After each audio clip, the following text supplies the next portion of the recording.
তা দেখো principal of mathematical induction দিয়ে আমি কিভাবে প্রুভ করছি। প্রথমে যে স্টেটমেন্টটা দেওয়া থাকবে সেটাকে আমরা ধরে নেব let the statement be P of N.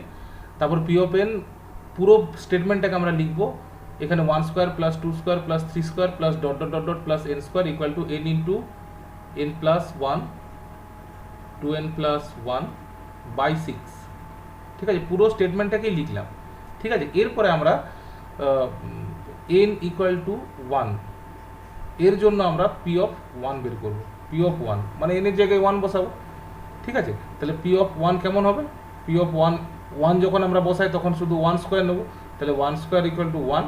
আর একটা পাবো 1 ইন্টু 1 প্লাস 1, ভালো করে বুঝবে, 2 into 1 plus 1 by 6 equal to 1 into 2 into 3 divided by 6 equal to 6 by 6 equal to 1 আসছে। তাহলে এখানে আমরা পেয়ে গেলাম যে দ্যাট ইজ, এখানে আমরা লিখে দিচ্ছি যে পি অফ 1 ইজ ট্রু। ঠিক আছে, পি অফ 1টা ট্রু হয়ে গেল। এরপর আমরা করব নাও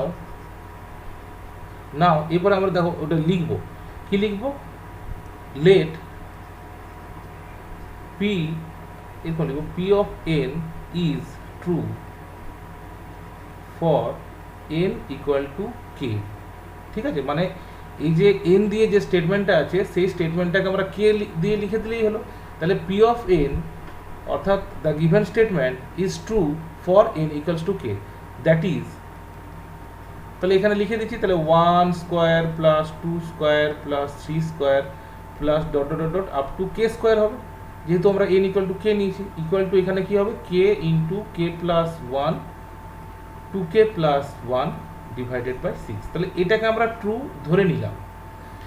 এরপরে আমরা কি করব, যে we have to prove also for n equal to k plus 1, that is p of k plus 1 is also true। তাই দেখো ম্যাথমেটিক্যাল ইন্ডাকশনে কি বলছে, তুমি n equal to 1 a true দেখাও, n equal to k তে তুমি ধরে নাও যে the statement is true, the statement is true for n equals to k। ওইটাকে ধরে নিয়ে তোমাকে প্রুভ করতে হবে the given statement is also true for N equals to K plus 1, মানে তার থেকে ঠিক পরের ন্যাচারাল নাম্বারটাতে the given statement is true, এটা তোমাকে দেখাতে হবে। যদি তুমি N equal to K plus 1 এ স্টেটমেন্টটাকে ট্রু প্রুভ করতে পারো, তাহলে কিন্তু আমরা টোটালি বলে দেবো the statement is true for all natural number. ঠিক আছে, তাহলে আমরা এইখানে দেখাবো যে the statement is also true for n equal to k plus 1। দেখো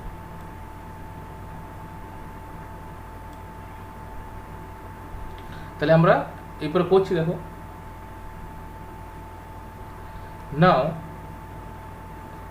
LHS ইকুয়াল টু, তাহলে LHS দেখো আমাদের আগেরটাতে কেমন ছিল, আমরা যখন n ইকুয়াল টু k নিয়েছিলাম তখন 1 square plus 2 square plus 3 square plus dot dot dot dot K square.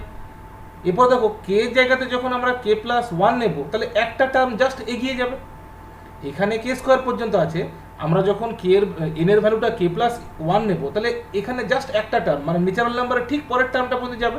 তাহলে আমাদের এলএইচএসটা কত হবে বলো তো, 1 square plus 2 square plus 3 square, এইভাবে চলবে, কে স্কোয়ারটাও থাকবে প্লাস কে প্লাস 1 এর হোল স্কোয়ার, ঠিক এর পরেরটা পর্যন্ত যাবে। ঠিক আছে, এরপরে দেখো আমরা এলএইচএস থেকে কিন্তু এরপরে আরএইচএসটাকে দেখাবো। প্রত্যেকটা অঙ্কের জন্য এই প্রিন্সিপালটা একই, তাই একটা অঙ্ককে ভালো করে বুঝলেই তোমরা এক্সারসাইজের সমস্ত অঙ্ক পারবে। তাহলে দেখো এই যে 1 square plus 2 square plus 3 square plus এই আপ টু কে স্কোয়ার পর্যন্ত আমরা এখানে ভ্যালুটাকে ধরে নিয়েছি। ভালো করে লক্ষ্য করো, এখানে আমরা অলরেডি ধরে নিয়েছি যে the given statement is true for N equals to K, এটা আমরা ধরে নিয়েছি। তাহলে আমরা দেখো 1 square plus 2 square plus 3 square up to K square পর্যন্ত কি বসাতে পারি বলো তো, আমরা বসাতে পারি K into K plus 1 into 2k plus 1 whole divided by 6, আর বাইরে তোমার একটা কে প্লাস 1 এর স্কোয়ার পড়ে থাকবে। ঠিক আছে, এরপর এটাকে আমরা ক্যালকুলেশন করে নিয়ে আসবো। ঠিক আছে, এরপর দেখো ক্যালকুলেশন করে আমাদের কী নিয়ে আসতে হবে সেটাও তোমাদেরকে আমি বলে দিচ্ছি, ভালো করে লক্ষ্য করবে। দেখো যখন আমি n ইকুয়াল টু কে নিয়েছি তখন আমার দেখো কেমন এসছে কে, কে plus one, two K plus one. তাহলে আমাদের নিশ্চয়ই যখন আমরা কে প্লাস ওয়ান নেব তখন কেমন আসবে বলো তো, এই কে এর বদলে আসবে কত, কে প্লাস ওয়ান আসবে। এখানে যেটা কে আছে সেটা কে প্লাস ওয়ান আসবে, আর সাথে প্লাস ওয়ান একটা আছেই, তাহলে আমরা কেমন পাবো, কে প্লাস টু পাবো। আর এইখানে যে কেটা আছে সেই কেটার বদলে কে প্লাস ওয়ান যখন বসবে তখন two K plus two plus one মানে টু কে প্লাস থ্রি আসবে। মানে আমি আগেই জেনে যাবো যে কী নিয়ে আসতে হবে, হোল ডিভাইডেড বাই সিক্স। তাহলে এইটা আমাদেরকে নিয়ে আসতে হবে, এটা মাথায় রাখতে হবে। তাহলে এখানে যে ক্যালকুলেশনটা এসেছে, যে এক্সপ্রেশনটা এসেছে, সেই এক্সপ্রেশনটাকে আমাকে এই এক্সপ্রেশনে নিয়ে আসতে হবে। পরিষ্কার বুঝতে পারলে তোমরা? তাহলে আমরা এবার ক্যালকুলেশনটা স্টার্ট করছি। তাহলে নর্মাল আমরা যেমন ছোটোবেলায় ক্যালকুলেশন করি সেইভাবে ধীরে ধীরে করে যাব। তাহলে টু কে প্লাস ওয়ান, এখানে এলসিএম করে দিলে এটা সিক্স ইন্টু কে প্লাস ওয়ানের হোল স্কোয়ার হয়ে গেল, হোল ডিভাইডেড বাই সিক্স। দেখো ভালো করে দেখো, বুঝে যাবে অঙ্কটা।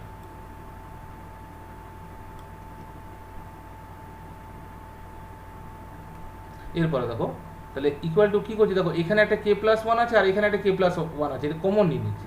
তাহলে কে প্লাস ওয়ানটা আমরা কমন নিয়ে নিলাম। ঠিক আছে, তাহলে কে প্লাস ওয়ানটা কমন নিয়ে নেওয়ার পরে দেখো এই কেটা আর এইদিকে টু কে প্লাস ওয়ানটা ইন্টু করে দিচ্ছি, তখন আমার হয়ে যাচ্ছে টু কে স্কোয়ার প্লাস কে হচ্ছে। আর দেখো এইখান থেকে আমি একটা কে প্লাস ওয়ান নিয়ে নিয়েছি, তাহলে এখানে একটা কে প্লাস ওয়ান পড়ে আছে, তাহলে ইন্টু করে দিলে আমরা পাচ্ছি সিক্স কে প্লাস সিক্স, আর হোল ডিভাইডেড বাই সিক্স তো আছেই।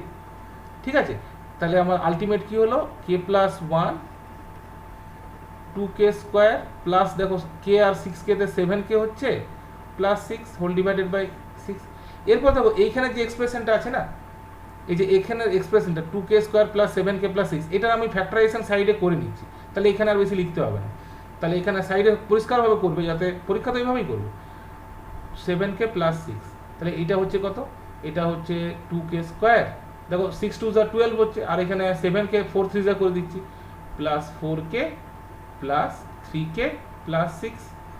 তাহলে ফার্স্ট এই দুটো থেকে আমরা টু কে কমন নিচ্ছি, তাহলে কে প্লাস টু পাবো, আর শেষের দুটো থেকে আমরা থ্রি কমন নিচ্ছি, তাহলে কে প্লাস টু পাচ্ছি। তাহলে সবে মিলে হচ্ছে কে প্লাস টু আর টু কে প্লাস থ্রি। ঠিক আছে, তাহলে এখানে আমরা বসিয়ে দিচ্ছি, এখানে আমরা বসিয়ে দিচ্ছি কে প্লাস ওয়ান তো আছেই, আর এই এক্সপ্রেশনটা চলে আসলো আমার K plus two, two K plus three whole divided by six. দেখো তোমাদেরকে আমি যেটা বললাম দেখো সেইটাই চলে এসছে, ভালো করে দেখো। এই যে এখানে আমি কি K plus one, K plus two, two K plus three by six নিয়ে আসতে হবে বলেছিলাম, দেখো এখানে ওইটাই চলে এসছে, দেখো এখানে ওইটাই চলে আসছে। ঠিক আছে, তাহলে আমরা কি বলবো, আমরা লিখে দেবো তাহলে Haynes the statement is true for n equal to k plus 1 whenever it true for n equal to k. Question 1 এ বলেছে 1 plus 3 plus 3 square plus dot dot dot dot plus 3 to the power n minus 1 equal to 3 to the power n minus 1 by 2, এটা আমাদেরকে proof করতে হবে। ঠিক আছে, তাহলে এটা আমরা প্রুফ যখন করব তখন আমরা কেমন করে করব, একদম আগের অঙ্কটার মতোই আমরা লিখব যে লেট দ্য, ভালো করে দেখবে, statement be p of n, therefore p of n 1 plus 3 plus 3 square plus dot dot dot plus 3 to the power n minus 1 equal to 3 to the power n minus 1 by 2, n equal to 1। তাহলে P of N কত হচ্ছে, P of N LHS equal to কত হচ্ছে, LHS equal to 1 হবে শুধু first টার্মটা, আর RHS হয়ে যাবে কত, 3 to the power 1 minus 1 by 2 equal to 3 minus 1 by 2 equal to 2 by 2 equal to 1.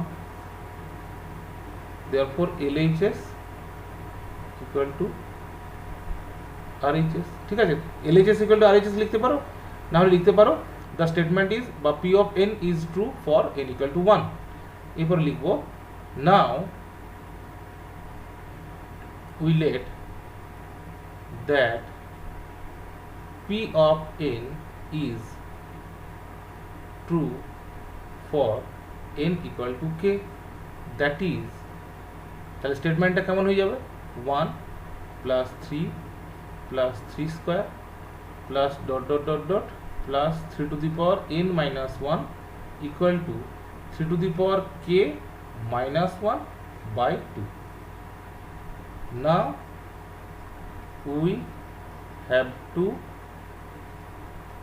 prove also for n equal to k plus 1. ঠিক আছে, n equal to k plus 1 এর জন্য আমাদেরকে এটা প্রুভ করতে হবে। Therefore 1 plus 3 plus 3 square plus dot dot dot dot plus 3 to the power, এইখানটাতে k হবে, এটা n এর হবে না, এটা k হবে, যেহেতু আমরা k এর জন্য ধরেছি n এর বদলে k বসাবো, তাহলে এইখানটাতে হবে কত k minus 1 তো হচ্ছেই, প্লাস আরেকটা টার্ম এগিয়ে যাবে, তাহলে এখানে k এর আরেকটা টার্ম এগিয়ে গেলে কি হবে k plus 1 হবে, আর যা আছে তাই minus 1 থাকবে।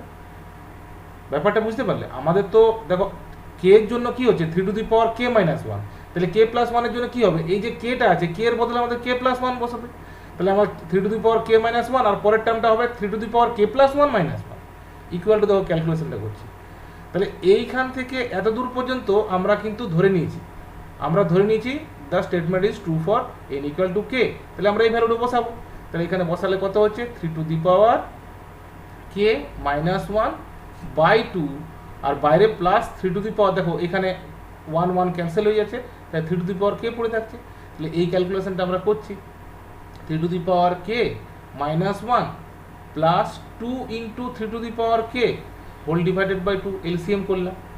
এরপরে দেখো এখানেও 3 to the power k আছে আর এখানেও 3 to the power k আছে, কমন নিয়ে নিচ্ছি, তাই 3 to the power k টা যদি কমন নিই তাহলে এইখানে 3 to the power k common নিলে 1 পড়ে থাকবে 1, আর এখানে 2 পড়ে থাকছে, ঠিক আছে, আর মাইনাস 1 তো আগের থেকেই আছে বাই 2।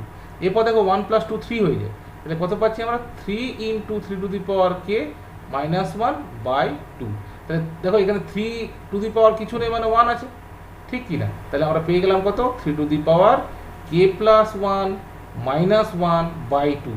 আমাদের এইটাই প্রুভ করার ছিল। দেখো তুমি, আমরা যখন k ধরেছিলাম তখন আমরা কি পেয়েছিলাম 3 to the power k minus 1 by 2, যখন আমরা k plus 1 ধরলাম তখন এখানে দেখো 3 to the power k plus 1 এই এসেছে, ঠিক আছে, হেন্স লিখে দেবো, হেন্স দ্য, বা হেন্স এরকম লিখবো যে p of n is true for n equal to k plus 1, একটু উঠিয়ে নিচ্ছি,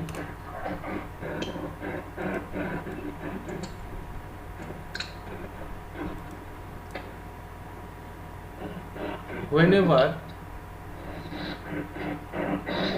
it is true for n equal to k, ঠিক আছে।